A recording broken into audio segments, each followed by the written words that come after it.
राना साहब, मेरा सवाल ये है कि आपकी हुकूमत जो सुहेल खान अफरीदी हैं उनकी मुलाकात क्यों नहीं करवा रही? क्या डर है? मैं 2-3 रोज़ कबल 2018 के अखबारात देख रहा था, ख़ास तौर पर मैंने खंगाले कि तब क्या होता था जब नवाज शरीफ साहब की कन्विक्शन हुई। उसके बाद उनकी पार्टी के जो है वो दर्जनों लोग एक मुलाकात करते थे अडियाला जेल में, फिर कोट लखपत जेल में। एक बड़ी लंबी लिस्ट है जिसमें ये जो अचकजई साहब हैं, महमूद खान अचकजई, इनकी मुलाकात भी हुई थी, जिनकी मुलाकात जो है वो पीटीआई से हटकर किसी की मुलाकात इमरान खान से आज तक नहीं करवाई गई। उस वक़्त मुलाकातें, कन्विक्शन भी थी, पॉलिसी भी, सारा कुछ, डायरेक्शन, शहबाज शरीफ साहब हर चीज़ अंदर बैठ के नवाज शरीफ साहब कर रहे थे। और मैं ये समझता हूँ वो ठीक कर रहे थे, वो पार्टी के लीडर थे। केस तो बनते रहते हैं, सजाएं होती रहती हैं। तो क्या वजह है कि क्यों नहीं आपकी जमात या हुकूमत में मुलाकात करवा रही इमरान खान साहब से? देखिए, इसके अंदर खान साहब से ये रिकॉर्ड का हिस्सा है कि रिकॉर्ड मुलाकातें पीटीआई के वर्कर्स की, उनकी फैमिली मेंबर्स की और दीगर लोगों की मुलाकातें होती रही हैं खान साहब के साथ, नंबर 1। देखिए, नंबर 2 ये है कि खान साहब करप्शन की सजा जो है वो काट रहे हैं और 14 साल की उनको जेल हुई है। उनके ऊपर दीगर और भी केसेस बने हुए। देखिए, दुनिया में कहीं ऐसे नहीं है। इल्जाम तो नवाज शरीफ साहब पर भी यही था। जी, मैं उसी पे आता हूँ। दुनिया में इस चीज की कहीं इजाजत नहीं है कि एक बंदा जो कन्विक्टेड हो वो जो है वो पाकिस्तान की या उस मुल्क की सियासत में एक्टिव रोल अदा कर रहा हो और वो ये गाइडलाइन दे रहा हो कि आप बजट पास करें या ना करें या क्या करें सियासी तौर पे। तो ये देखें, अब जो हुकूमत है वो रेड कारपेट नहीं दे सकती, इस चीज की फैसिलिटेशन नहीं कर सकती कि एक जेल का कन्विक्टेड राना साहब, उस जो वक्त जो आपकी पार्टी लीडरशिप की मुलाकातें होती रही हैं, आपकी पार्टी लीडरशिप की मुलाकातें होती रही हैं, कन्विक्शन होने के बावजूद, मैं फिर भी कह रहा हूं वो मुलाकातें ठीक थी। नवाज शरीफ एक बड़ी पार्टी के लीडर थे। तो कहने का मकसद यह है कि उस वक्त भी मुलाकातें होती रही, पार्टी पॉलिसीज बनती रही, क्या वो फिर गलत थी? देखिए, उस वक्त कोई ऐसा जो मामला 9 में ही हुई ना, कोई नवाज शरीफ ने ऐसी हदायत दी थी कि आप अफगानिस्तान, आप फलाना जो ऑपरेशन नहीं होने देंगे जो रियासत का फैसला है, या आप जो है अफगान तालिबान के साथ जाके या टीटीपी के साथ आप मुज़ाकरात करें और ये चीज़ें करें। तो रियासत के खिलाफ जो है मियाँ नवाज शरीफ कोई ऐसी एक्टिविटी नहीं कर रहे थे। जिस तरह की ट्वीट्स खान साहब की आती हैं जो इन अदारों और रियासत के खिलाफ चलती है, तो ऑब्वियसली हम इस चीज़ की फैसिलिटेशन नहीं कर सकते। और ये इस वक्त की हुकूमत का फैसला है। इस वक्त की अगर हुकूमत ने या अदालतों ने लंदन भेजने का फैसला किया था मियाँ नवाज शरीफ को, तो वो उनका फैसला था। बहरहाल आज बिल्कुल हम इस चीज़ को रेड कारपेट नहीं देंगे और हम इस चीज़ में फैसिलिटेशन नहीं करेंगे कि कैदी जो है वो मुल्क जो है एनार्की फैलाए या माहौल को और ख़राब करे। बाकी उनकी मुलाकातें अदालतों के अहकामात के मुताबिक हो रही हैं और होती रही। ठीक है राना एहसान साहब, वो जो असद कैसर साहब कह रहे थे कि हिस्सा तो पहले केपी को दे दें, फिर बाकी चीज़ों पे बात करें। अगर केपी की इतनी फ़िक्र है, आप लोगों ने नाकारा गाड़ियाँ भेज दी हैं, उनका मौक़िफ़ था, उस पर क्या कहेंगे? हिस्सा दे दिया गया है, क्यों नहीं दे रहे, कब तक दे देंगे? देखिए, हिस्सा केपीके को एनएफसी अवार्ड के तहत हर माह मिलता है और उसमें कोई जो है कदगन नहीं होती, बल्कि 1% इजाफी भी मिलता है, क्योंकि वहाँ दहशतगर्दी के वाक़यात ज़्यादा होते हैं, तो उस लिहाज से उनको ज़्यादा सपोर्ट होती है। और अगर कोई शॉर्टफॉल है तो वो इसलिए है कि ओवरऑल जो रेवेन्यू सबका जब शॉर्टफॉल आया तो वहीं से शॉर्टफॉल आया। कोई ऐसा कोई आउटस्टैंडिंग बैलेंस है जो विफाक की तरफ बनता है केपी का? नहीं, मैं वही आपको कह रहा हूँ कि वो जो अगर कोई उनका क्लेम है तो वो शेयर एनएफसी अवार्ड के तहत ही मिला है, जो बनता है वही मिला है और वो लगातार जा रहा है। शॉर्टफॉल इसलिए आया कि ओवरऑल अगर रेवेन्यू शॉर्टफॉल आया तो वो सब में इक्वली तकसीम हुआ है एनएफसी के फार्मूले के तहत। तो अगर कोई क्लेम उस वजह से बनते हैं तो वो दुरुस्त नहीं है। ऐसे कोई चीजें नहीं। राना साहब जी, चूँकि मेरी हमेशा आपसे एक ही बात होती है और कई सालों से आप मुझे दिलासा दे रहे हैं और मैं आपके दिलासे पे हर साल गुजार देता हूँ।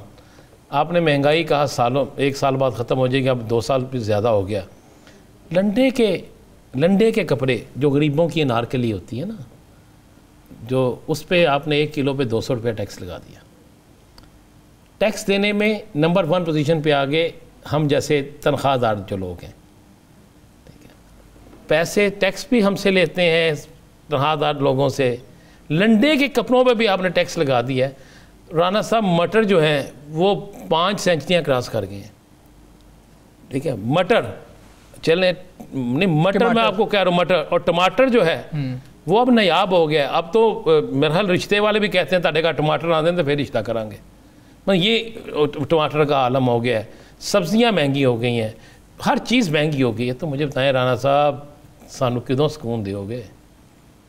देखें राना साहब, बिल्कुल मैंने आपको उम्मीद की मैंने बात की है, क्योंकि उम्मीद एक अच्छी चीज़ है और उम्मीद रखनी चाहिए। हमारा मजहब भी हमें यही कहता है। वो खान साहब कहते होते थे कि सुकून कब्र में है। नहीं, मैं ये नहीं कहूँगा, सुकून दुनिया में भी मिलता है और हमारा हुकूमतों का फर्ज है कि वो आवाम के लिए सुकून लाने के लिए भरपूर कोशिश और काविश करें। देखें, आपका रुपया मुस्तहकम है, आपकी जो फॉरेन एक्सचेंज है, वो रिजर्व्स जो हैं वो बढ़ रहे हैं, वहाँ आपका क्राइसिस नहीं है। तो बहुत सारी चीज़ों में बेहतरी आई है। जो आपने बात की, बेशक इसमें कोई शक नहीं है, टमाटर अभी बहुत महंगा है और उसकी बुनियादी सारी सब्जियां महंगी हैं राना साहब, मटर भी महंगा है, टमाटर तो था ही, मटर भी महंगा है। उसकी बुनियादी वजह यही है कि हमें एक बहुत बड़े सैलाब का सामना करना पड़ा और उसकी वजह से हमें नुकसान भी हुआ, हमारी जो फसल है वो भी तबाह हुई और उस बुनियाद पे हमें सप्लाई चेन के ऊपर चैलेंजेस हैं। लेकिन ये आर्जी है। मटर सस्ता भी था, टमाटर सस्ते भी थे, सब्जियां सस्ती भी थी और इंशाल्लाह चंद हफ्तों के अंदर ये इन चीज़ों पे काबू जरूर पा लिया जाएगा। तो हुकूमत इदराक रखती है, लेकिन एक क्राइसिस से हम गुजरे इंशाल्लाह। जहां बहुत बड़े बड़े क्राइसिस अब जरा पीछे चले गए हैं तो ये भी हम काबू कर लेंगे। बहरहाल ये जरूर चैलेंज है जो मैं तस्लीम करता हूँ कि हम नहीं पहुंचे। वो गुर्बत में कमी तब आती है किसी भी मुल्क में जब आप 7-8% पे ग्रो करते हैं और लगातार ग्रो करते हैं। तो ग्रोथ हमारी कम है अभी और वही चैलेंज है कि हम ग्रोथ कर सकते हैं 5-6% की, लेकिन हमारी कोशिश है कि ग्रोथ के साथ खसारा ना आए जो करंट अकाउंट डेफिसिट है, क्योंकि अगर वो आएगा तो फिर से हम फंस जाएंगे। अच्छा, ठीक तो इसलिए हम ग्रोथ की तरफ तेजी से नहीं जा रहे। राना एहसान साहब, राना साहब ने एक और आपसे सवाल किया था तनख्वाहदार तबके के हवाले से। ये बड़ा इंपॉर्टेंट मामला है क्योंकि वो बेचारे एहतजाज नहीं कर सकते, एहतजाज करें तो नौकरी पे नहीं जा सकते, नौकरी पे ना जाए तो फिर एहतजाज कोई भी नहीं कर सकता। नहीं, राना साहब, उनके तो एक दिन की वो तनख्वाह कट जाती है, तो वो जब तनख्वाह कट जाती है वो कहते हैं इससे बेहतर है कि चले जाओ, पहले ही तनख्वाह बहुत ज्यादा कम है। 130 अरब रुपए टैक्सेस पहली सहमाही में, सिर्फ पहली सहमाही में उनसे लिए गए हैं। और ये अगर हम कलेक्टिवली देखें, ताजिरों, थोक फरोशों और जो हमारे एक्सपोर्टर्स हैं, उन तीनों के भी अगर मिला लेना, उनका टैक्स इनसे कम बनता है। अच्छा, इसमें मैं एक चीज क्लैरिफाई करना चाहूंगा। देखिए, हम एक्सपोर्टर्स की बात करते हैं कि एक्सपोर्टर्स ने 150 अरब मिसाल के तौर पे अगर दिया है तो आधार तबके ने उनके मुकाबले में 500 अरब।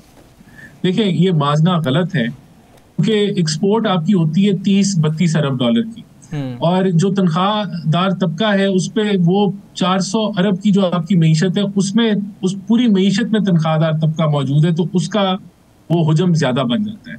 लेकिन मैं यहाँ आपसे बहस नहीं करूंगा, मैं तस्लीम करूंगा कि जो हमारे टैक्स रेट वो एक इंतहा पे पहुंच गए हैं और उसका ज्यादा जो लोड है वो तनख्वाहदार तबके पे है और हमें इसको दुरुस्त करना है और उस तरफ हम गामजन हैं जो हम रिफॉर्म्स प्राइम मिनिस्टर कर रहे हैं।